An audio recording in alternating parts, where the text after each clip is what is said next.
Hi, I'm Daniel. And I'm Jorge.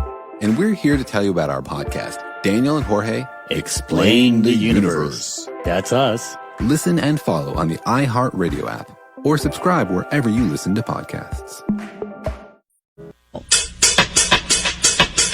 This is Incredible Health with Dr. David Vitko.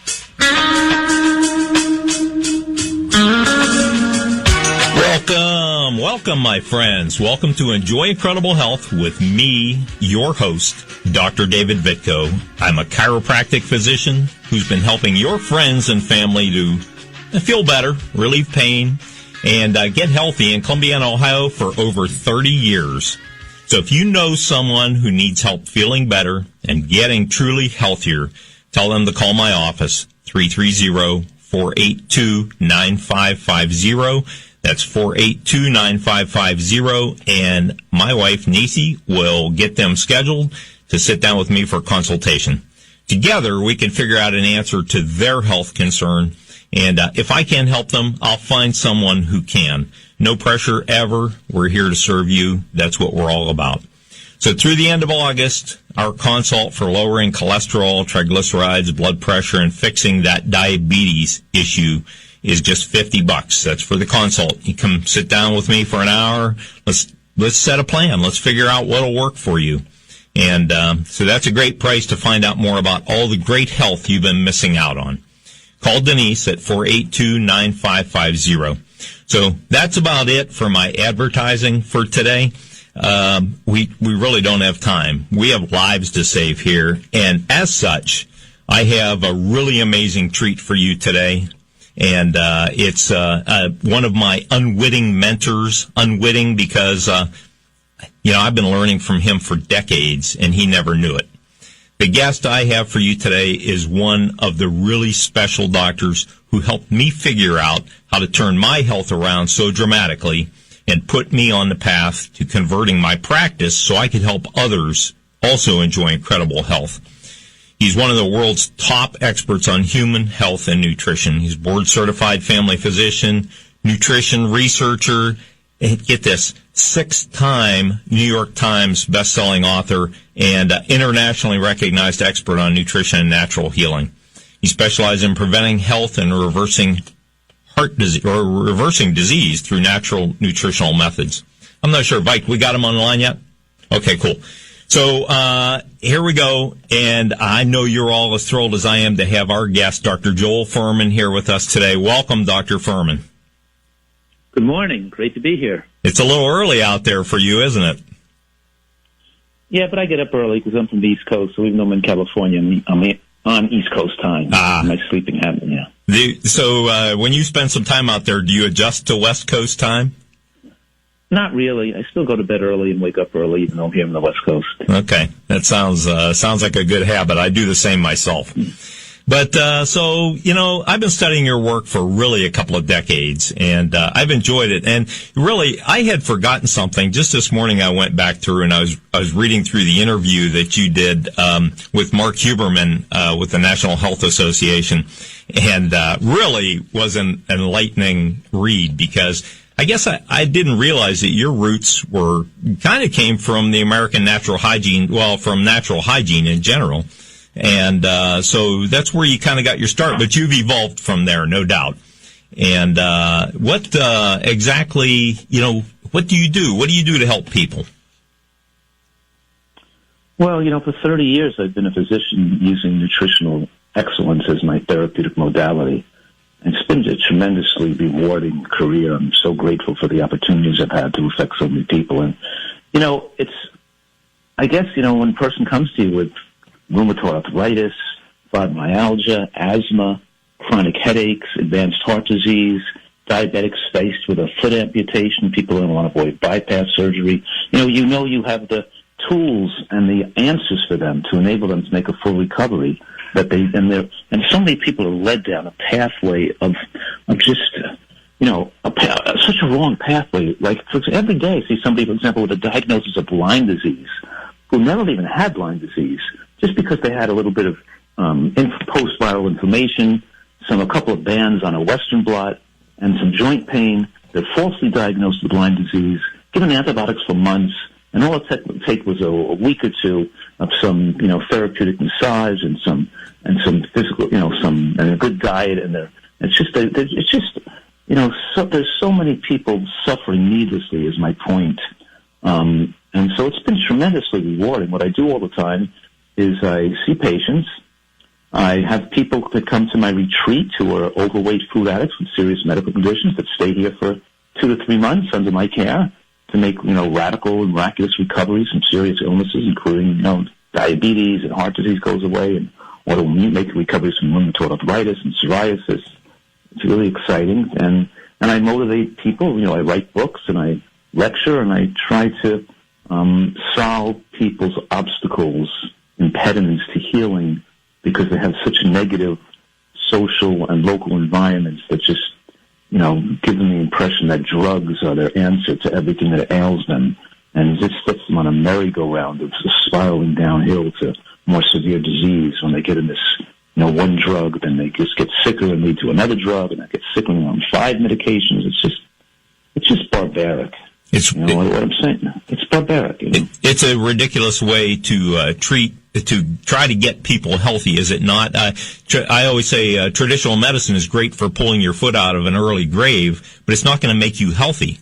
To get healthy, you have to go to the root cause of the problem, and that's exactly what you're speaking of.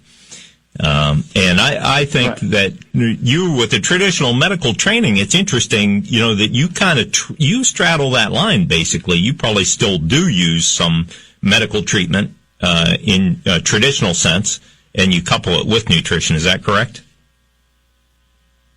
Well, it's very helpful that I can prescribe so that I can wean people down off medications.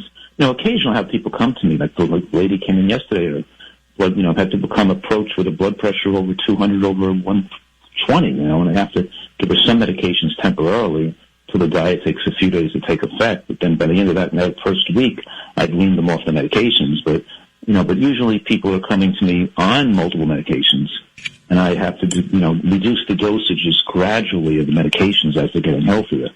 So it's helpful that I can do so. But I'm mostly writing prescriptions to reduce the dose. I'm not usually starting people on something new too often. Sure. Yeah. And so, as a chiropractor, it's a little more difficult for me, but I found most family doctors are more than willing to take people off medications if they can demonstrate that they've changed their habits and they've improved their health to the point to where, they can move down that path. And especially if the doctor feels confident that they're going to stick with it more or less. And I think the coaching end of it and working with patients, I do a weekly thing. You have people come and stay. That's a great asset, no doubt about it.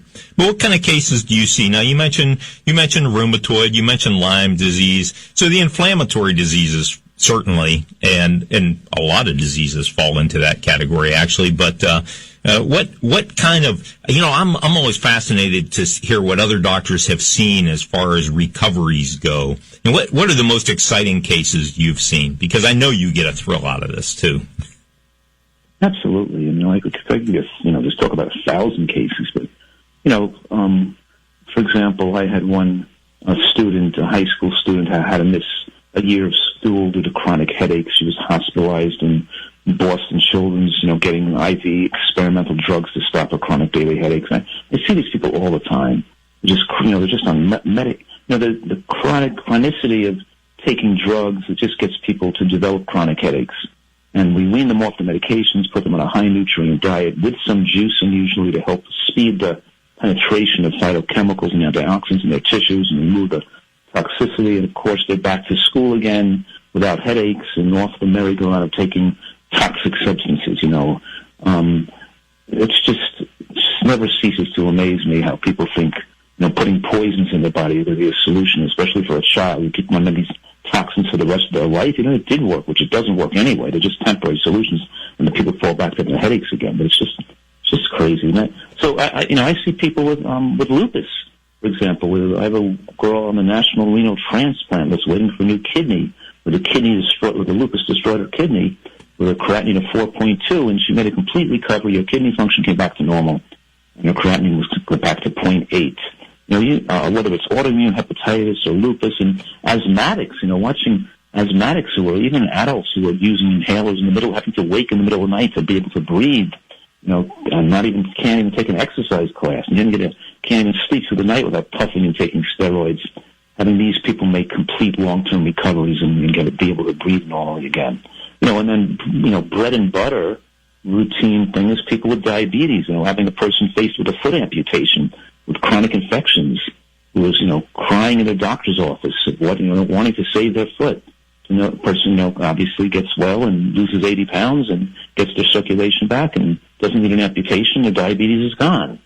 And people, just a guy came to me with, having chest pains, slated for having an urgent angioplasty for acute coronary syndrome. I told him he had to go to the hospital. I didn't even want to take the risk, but he refused to go to the hospital. He said, "Oh, just let me die then. I'm not going to the hospital and having stent put in me." But in any case, he lost 80 pounds. He's now down. His chest pains went away. He's walking up hills now and getting back in good shape again, getting his life back. It's just routinely seeing these cases of advanced heart disease resolve is really exciting too. So that's simple bread and butter stuff you see all the time. But I think the autoimmune diseases, the people with psoriatic arthritis and rheumatoid arthritis and Sjogren's syndromes and autoimmune hepatitis and multiple sclerosis, relapsing and remitting multiple sclerosis getting resolved in these so they can get off the medication and get well again. All these things are very exciting to know that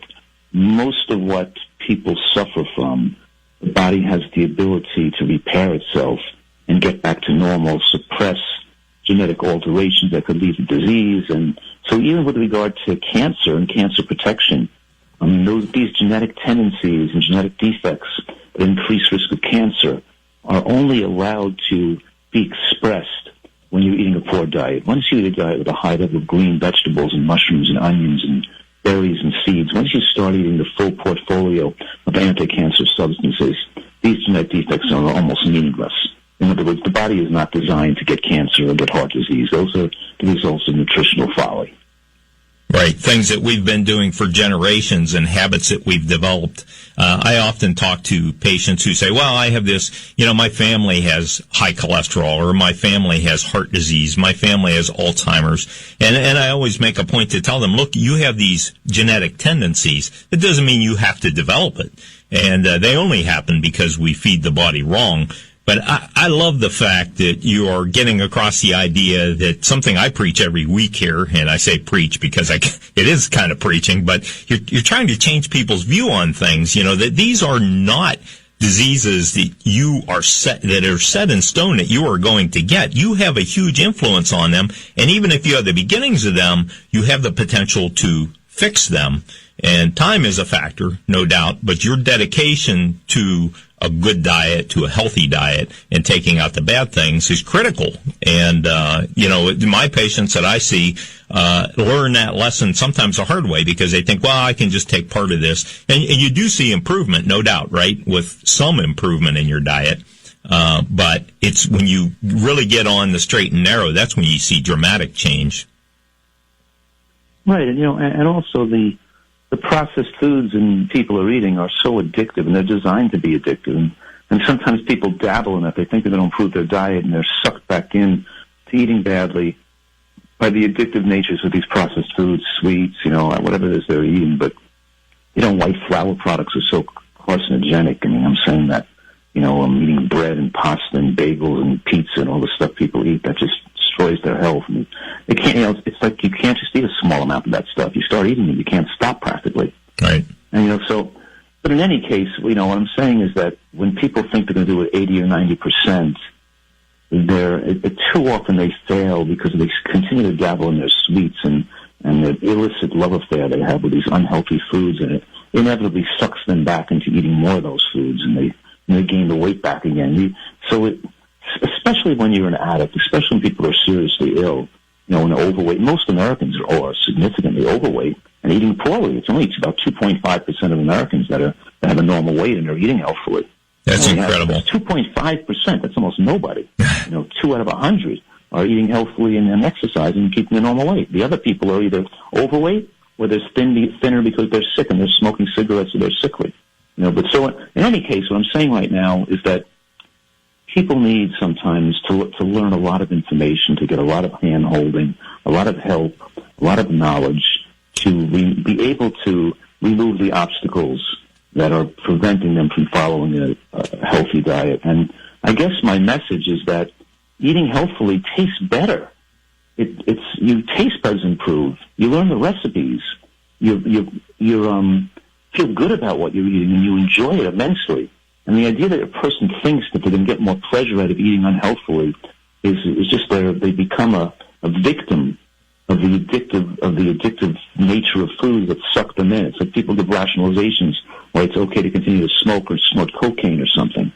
All of these addicts always rationalize why they can't change and why it's better for them to just be an addict. But it's not visualized or generally understood that processed foods that are killing people do the same thing to people. They think, I'd rather enjoy my life more, and I don't care. If I eat like that, I'd rather be dead. They don't understand that they're not getting more enjoyment, they're getting less enjoyment, and how these foods affect their brain, destroy their intelligence, reduce their creativity and productivity, shorten their lifespan tremendously, cause an undue amount of needless tragedy, and make them think they have no choice, that they're sucked into only eating that way on their destructive habits can't be stopped. But they can be stopped, and they can learn to enjoy eating healthily. It just takes some time and some skills and good leadership to achieve that. Right. And I think you hit the nail on the head when you're talking about people who, once they come up against that idea that, they have to get their foot amputated. Well, it seems like it takes a crisis that people have to reach a crisis point in their health before they're willing to make the change often. And I think a lot of that comes from the fact that I don't think most people understand the power of good nutrition, the real healing power that it has. And I love the fact that you speak to that. And I learned that in your book, Eat to Live, the first place one of the first places I saw it. And it's a powerful message. And I think if we could get that to resonate more with people, we could get more people to change their diet before they reach that crisis point. Absolutely. And if they knew how really almost futile and dangerous the drugs were, many more millions of people would make change in their life. And just think about the number one drugs prescribed, high blood pressure medications, linked to breast cancer. In scientific studies, after 10 years of use, we're talking about like simple things like calcium channel blockers in broad use, pushing the diastolic down. When you lower the systolic blood pressure, you sacrifice your diastolic blood pressure in the process, which can get too low to get your systolic favorable. And you don't get enough oxygenation back to your heart during diastole when the blood vessels contract inward to push the blood back from your extremities back to your lungs and heart again. And then you develop ischemia leading to irregular heartbeat. And you have atrial fibrillation from the blood pressure medications. The doctors have to put you on blood thinners. And you get reflux and irritation digestive from the blood thinners, and they're putting you on a proton pump inhibitor. Then you're on a proton pump inhibitor, causes heart attacks. And they're putting you on it increases risk of osteoporosis. And then you get a drug for osteoporosis, and that increases risk of atrial fibrillation. It's just a whole vicious cycle of one drug causing another ailment that they have to treat with another drug. And all they really had to do was change their diet and eat healthfully, and they wouldn't have had a problem to begin with. See, most people wouldn't believe that unless they experienced it. And that's what I get with patients who do experience it. And you get this inner feeling of true wellness. I mean, that you of well-being that you don't experience until you've been down this path a little ways. But you're right. It is a vicious circle, and people don't realize they can get out of that cycle. But I think for a lot of people, that's a painful thing. The headaches, the, grumbling stomach, the tiredness, and, a lot of things that people experience when they're correcting their diet for a short time before things take hold. Do you see that with your patients? Yes, definitely. I mean, obviously I run these programs. People come into my retreat here and stay for months, but I actually run week getaways too for Whole Foods Market and for the public too, where people come in there. They send me their sickest people and the most overweight people, and of course they know that when they switch their diet, they're going to detox. In other words, they're going to feel like stopping cigarettes and stopping cocaine and stopping bad food. You feel weak and a little mild headachy and shaky, a little irritable for a few days, but by the fourth day, I mean, everybody's feeling pretty much okay. It's rare that after 4 days the person isn't feeling better. So you could say it's a small price to pay, but obviously, I always say, feeling worse is getting better, and feeling better is getting worse. Anything you take that's going to make you instantaneously feel better can't be good for you. It it's like taking a drug for a headache is active ingredients are barbiturates and caffeine and narcotics. It's not getting you healthier because you're feeling better. It's pushing the poisons back in your body, so your body can't get rid of them. So it's the process via which toxins are removed from the body by the body's own channels of elimination sometimes can cause discomfort, and being a little uncomfortable obviously is needed on the road to wellness. Right, and most people are not willing to do that on their own. That's why, it's a rare individual that can pick up a book and read it and do it and put it into action. So understanding it, this was my challenge for years. I suffered poor health for many years. I think you pretty much were put on the path to good whole health and wellness early on. Were you not? Your dad was a follower of Herbert Shelton, am I right? That's correct. My father was kind of sickly and overweight, and he changed his own diet, so we started eating healthfully when he changed the whole family's diet to be more healthfully as he did. And I was a young teenager then. So yes, and I started reading Shelton's books when I was probably 10 years old, 12 years old, and all his newsletters and things. So at least I understood why we're changing our diet as a family, understand what my father was doing, you know what I mean? So I got into this stuff very young. Right, you understood he wasn't just trying to torture the family or anything. There actually was a purpose behind it. I mean, when you look at the natural hygienists, some of their ideas were seemed way out there for the time, certainly. Well, a lot of it's coming back now into science, and they're going, well, hey, there's valid points to this, and it wasn't all based in validity, but there are some good, valid things, and the Whole Foods is definitely something that it can carry on forever because it's never going to change. You're right. So what you're saying, which is really kind of interesting, is that can you imagine doing this, 40, 30, 40, 50 years ago, and when I was a kid in elementary school and bringing my healthy lunches to high school, and can you imagine how unusual it was to be eating healthy or to be eating vegan foods or plant-based whole foods back then compared to now? I mean, now we have restaurants and healthy restaurants and, go into Whole Foods Market and get a salad bar and everybody's eating healthfully and so much on, noise and people talking about reversing disease through nutrition and a whole, 10,000 members of the American College of Lifestyle Medicine, a whole bunch of doctor groups that are living healthfully, inviting people to speak at medical conferences. So, now it's like I've been doing this for so many years where it seemed like you were nuts. People thought you were nuts. And you said, no, we're not nuts. We're the only people saying everybody else is nuts. But you're right. It's becoming more mainstream, of course, because it's correct. Right. Because it's right. Because people are killing themselves with eating garbage, And I'm struck by the fact there are different factions in this whole thing. There are the people who are strictly animal welfare people. There are people who are vegans who are some of the most unhealthy people I've ever met in my life because they tend to lean toward the bagels and breads and pastas and things too heavily. And those things, as you said before, do not create health. Hey, Doc, can you hang around for the second half of the show? Sure. Okay, it'll be just about 5 minutes. We'll be back with you. Thanks so much, man. It's enlightening, and it's a thrill of my life. We'll be back shortly. Sure. This is Dr. Dave, and you're listening to Enjoy Incredible Health. Mike, you cut me off a little quick there, but but we're good, and we'll see you here in just a few minutes, and we'll finish up with Dr. Fuhrman.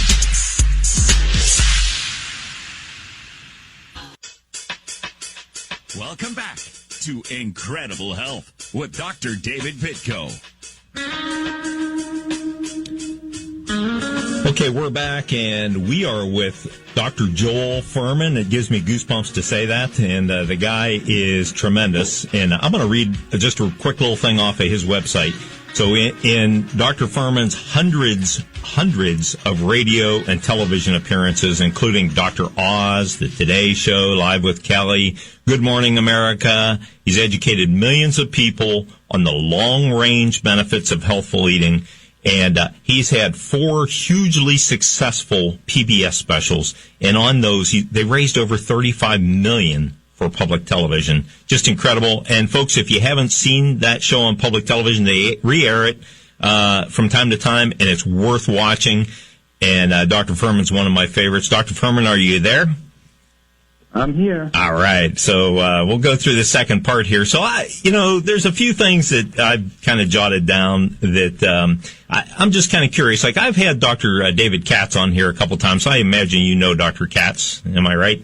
Sure. And David's a great interview, and he is very passionate about helping people, as you are.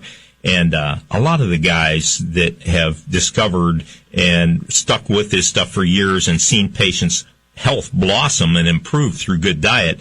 And and Dr. Katz seemed to start eating very healthfully at a very young age. And it sounds like you did as well. Were there any hiccups in your life where you kind of fell away from a better diet, or have you always been pretty strict on it? Yeah, no, I never fell away from it. It's just that I got hurt. In my ice skating career, I couldn't walk for about a year with a bad athletic injury. So when I was like 19 or 20 years old, I did a long fast on water that didn't really, I fasted too long, and it had an effect to make me too weak for such a long period of time. So it kind of like derailed a lot of my.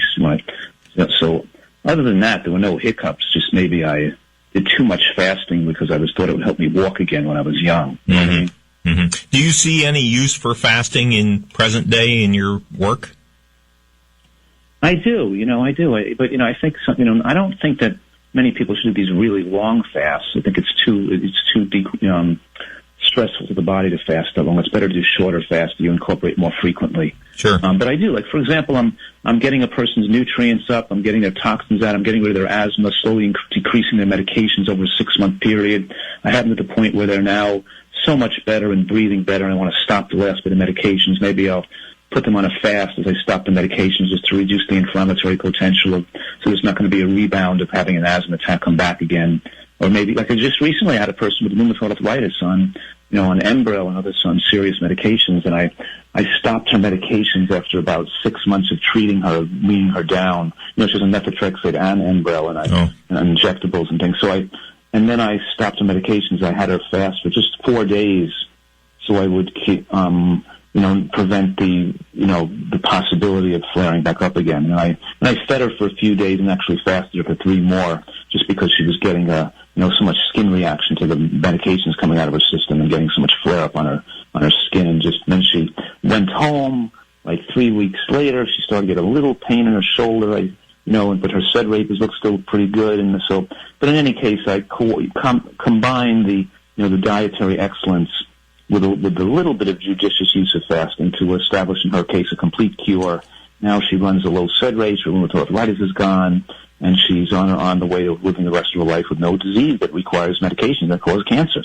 These medications are powerfully cancer-causing drugs, and using the combination between good nutrition, knowing how to deal with these patients, and the judicious use of fasting better enables me to secure a remission. You know what I mean? Right. Yeah, and I have a lot of patients ask me about, well, Doc, should I fast? And I have fasted many times myself, usually 4 to 5 days, short fast, which, kind of funny. Most people would think, well, that's a long fast. Many times people have to fast, 12 hours before they get blood work, and they're frantic because they haven't eaten in 12 hours. But, and I've done as long as 21 days a couple of times. But fasting is powerful, but it should command respect, because it is a catabolic process. It is a breakdown process in the body.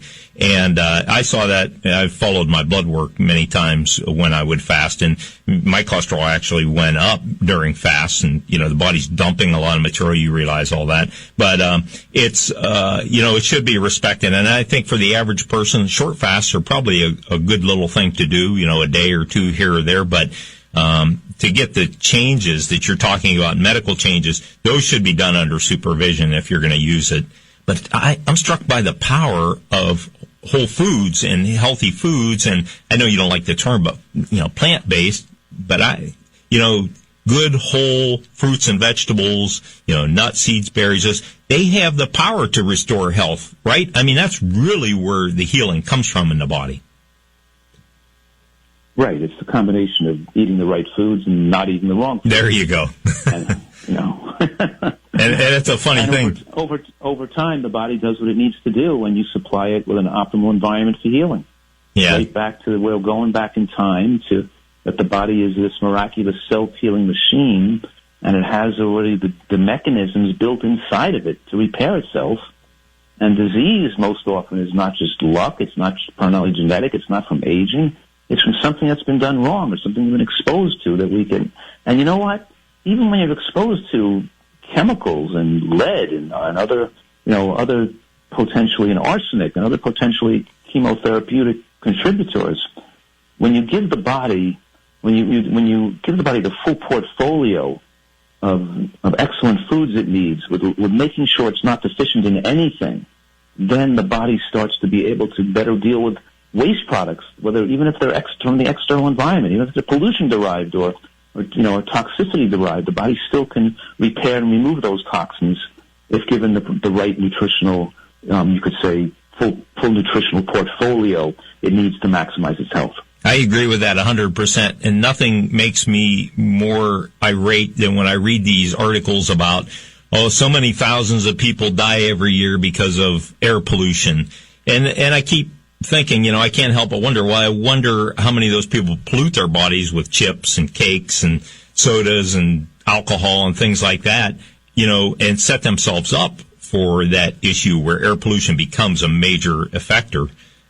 So I think we have so much within our control, and I have patients ask me all the time, and they probably do you too, on organic versus organic versus non-organic foods, and should they strive for organic? What about pesticides? What kind of? Yeah, I'm sure you get those questions all the time. I do, and certainly I think what you eat and the quality of the foods you're eating is more important per se, whether everything's organic or not, but on the other hand, in recent years, I've tried to move, almost my diet more and more organic as we're having more chemical contamination of our environment, more soil, whatever it is.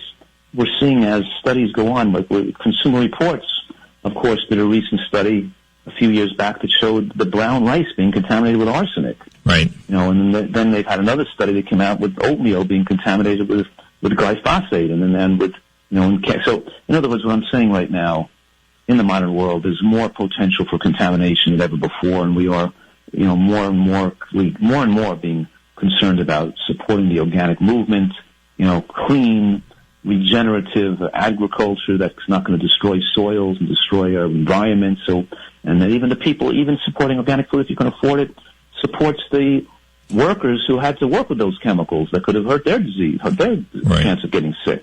Right. So certainly I'm become more and more a supporter of the organic movement, as time went on, as it seems as more chemical, contamination has been spreading in our world, in our modern world, Right. But for the average person, if who eats the standard American diet, the SAD diet, as they call it, you're still better to move to a fruit, vegetable-based diet, even if you can't get organic or if you can't afford organic. It's still going to benefit you tremendously health-wise, absolutely, despite the fact it's not organic. And yes, agreeing with, of course, all those points, definitely. Yeah. So tell me about your center in California, your health center. Where is it, and what's a typical day for a patient there? Well, it's north of San Diego. It's in San Diego County, but not in San Diego City. It's just so gorgeous here. We look out over this beautiful park and mountains, and you can see out to the ocean with it's just gorgeous. And then, so people really come here for a long period of time because, when you come in for a cocaine addiction, you don't just stay there for a week. You have to stay there for months. Right. Because it takes time for your body no longer to crave cocaine. And so you don't want to, and so it takes time for people to retrain their taste preferences and learn the recipes and get the counseling. So we have psychological counseling.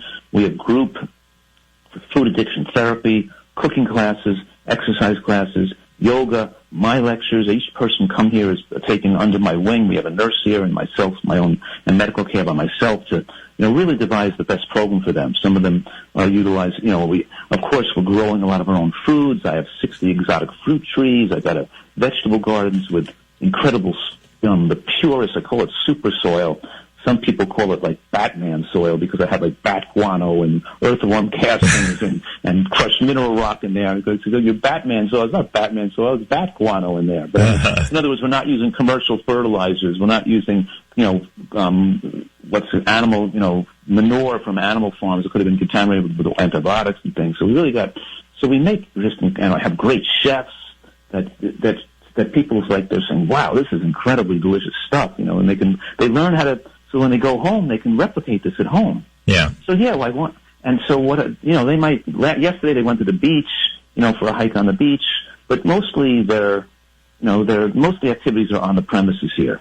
You know what I mean? And I have a sand volleyball court, I have a disc golf course, I've got a beautiful saltwater pool, I've got ping pong, and I've got all kinds of, so people can just stay here, have a great time. And I guess you could come here if you wanted to, just to enjoy the food and have fun, but most people that are here, I'd say almost everybody that's here, is here because they're here for a medical reason. Right. They're guests, but they're really here because they have some disease they want to recover from. You know what I mean? Right. So they're usually overweight. They usually have some illnesses they're recovering from, and they have me to supervise the reduction and removal of their medications while they're here. You know what I mean? So it's really it's so rewarding to be able to care for people, because you can imagine in my 30 years of a career having somebody call me from the ICU and say to me, "Oh, Dr. Fuhrman, I just had a heart attack. I knew when I came to the office, you told me I was at high risk, and I didn't listen to you. I should have listened to you and changed then. But now, and I'm thinking to myself, oh God, why could this person? I told them they were at high risk. Why didn't they do? Why did they continue to eat that way? Why didn't they? How frustrating it could be when a person would hurt themselves and not listen. Right. Because I know some people are just they know they should do it. They know they should lose weight. They know that they got to get healthy, and they know they're not healthy, but they just can't seem to be able to do it on their own. And when they come here, then you with 100% certainty they're going to be able to drop their weight, get healthy, and reverse their diseases. It's just thrilling to watch, to be able to save a life, right, and change the trajectory of the person's health. And I don't care whether I help 5 people or 500 people. It's still a thrill with every single one, I'm amazed at your caring heart, because, from what you've done and all your books and everything, you probably don't have to do this, but you obviously care deeply about people. And to make that kind of change in people's lives is just so impressive, and it's got to be so rewarding to see people turn it around. And you're right, even I see in the office when you work with people and they go back out into the world and they're exposed to all those things that sucked them in to begin with, that have got them in that bad health. And it's really a challenge. And I hear this from people. It is such a challenge to change, when you're living out, and your friends want to go to lunch, or, you have parties and things like that. So that is such a great idea. How long has that center been there? Well, it's been here for almost a year now. But of course, in my earlier stages of my career, I used to have a house that I used to rent near my house in New Jersey, and I used to always have people come and stay for periods of time in my past too. But this, of course, is on a completely different scale, because it's just such a beautiful environment here, and I have such professionals, a great professional team out here joining me. So it's just in a completely different level of commitment that people and all the right pieces of the puzzle in place. The chefs, the psychologists, the exercise people, the trainers, so it's just a much, it's really what I've kind of had a dream of doing this type of thing for years, and finally put it together. You know what I mean? Yeah, Dr. Shelton would have been envious. I know he had a fasting center, but those guys in the old days, they probably envisioned that kind of thing, but a lot of them couldn't do it. And to use the science along with it is what impresses me too, because you've got the best of both worlds. And if that doesn't motivate people to change, and your experiences with people who have gone too far and pushed their health too far and paid a price for it, that's got to help motivate people too, I would think. I agree. I think if people, I can't imagine if people get this information in a really robust and complete form that they're not going to want to change.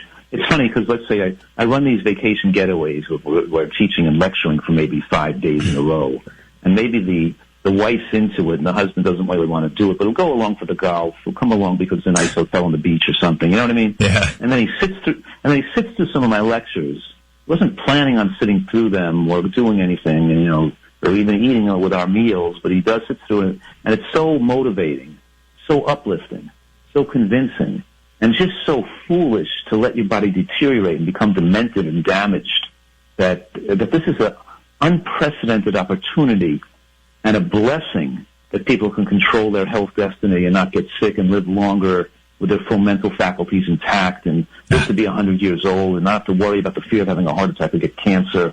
It's just It's just almost insane to eat and live like most Americans do and not to make these changes when you've learned about this. Right. So if I can get enough people exposed to this in depth, and as you know, I've been working on that with my books and my television shows, that people just, when they have enough information, we can motivate more people to make the change. And that's what I'm always saying, that once you realize what the drugs really don't save your life, taking the blood pressure medications, the statins, the diabetic medications, don't really do that much. And taking the mammograms don't really reduce breast cancer much. And it's really, you can't just expect medical care to take care of to resolve and give you a life. It's not riddled with tragedy and suffering unless you eat health, unless you change your life, and you're responsible, and you've got to make the changes.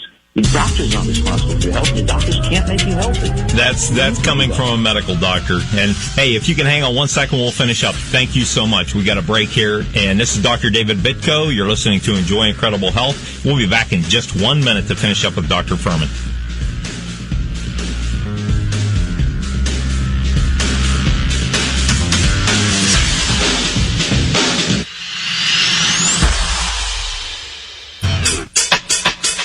Welcome back to Incredible Health with Dr. David Vitko.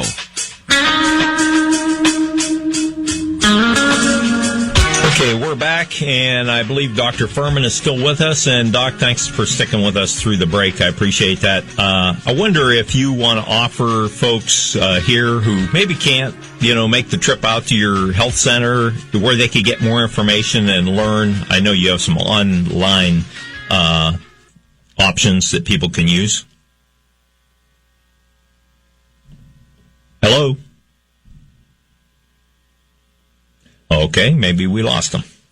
All right. No, I'm right here. Oh, there you are. Okay, sorry about that. So do you have a web address maybe where people can get some more information? Sure, my website's drfuhrman.com. That's drfuhrman.com. And, of course, I have information about my books, and people can ask me questions and get recipes and get more information about my retreat if they're interested, too. Well, that's easy enough. And so my favorite two books of yours are Eat to Live, and which I believe is your earliest or one of your earliest, and The End of Dieting. My two favorites, the ones that I recommend to patients all the time, and I recommend everybody get a copy of those books. I refer to them from time to time to refresh my memory. I've probably read them each 3 or 4 times at least, and so I highly recommend that. Do you have any parting advice for folks, things that they can do? Well, I just want people to leave with the idea and knowledge that they don't have to be sick, and they don't have to suffer. They don't have to be, and this power of nutritional excellence works across the board to enable people to have so much of a better quality and a happier life, including the emotional aspect and feeling good about themselves, of mental clarity and positive emotional outlook, and having a better quality of life that then meets the needs of our environment, our world, and of course, being around to be there for their family, their children, and not have to make their children take care of them as they get older. And so it's important for you to be in great health, even to be active and enjoy your own life, but also not to ruin the health of your family, having to care for so many sick people and the burden you place on others when you don't take care of your own health. I couldn't have said it better. Thank you so much, Dr. Fuhrman. Dr. Joel Fuhrman, folks. I encourage you to go to his website, drfuhrman.com, correct? And thanks so much, Doc, for being here. I appreciate your time, and I'd love to have you back someday. I hope you'll come back. Look forward to it. All right. Take care. Thanks, Doc. Take care.